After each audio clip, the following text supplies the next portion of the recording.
As potencialidades de Ortegal están totalmente vencelladas ao seu desenrolo humano e tamén ao territorio, as riquezas do territorio.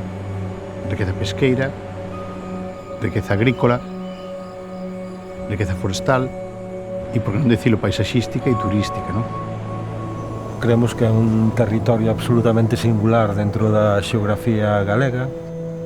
Si hai 4 puntos no planeta e que están compostos por unhas rochas que datan do inicio da deriva continental, creo que é o suficientemente importante para que todos tomemos consciencia de que é un recurso que se pode traballar e que pode xenerar dinámicas positivas para a economía da zona.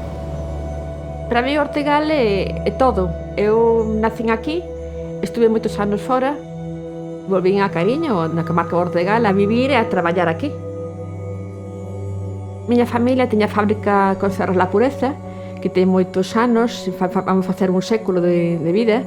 Xa montou mi abuelo e empecé a traballar aquí, porque aquí hai moitos recursos do mar.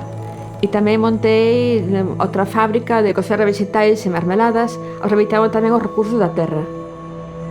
O feito da candidatura do Xeoparque de Cabo Ortegal é unha oportunidade única para un desenrolo local sostible que faiga que moitas empresas podan xerar negocio sen prexudicar o medio e vencellando a actividade humana ás potencialidades do territorio.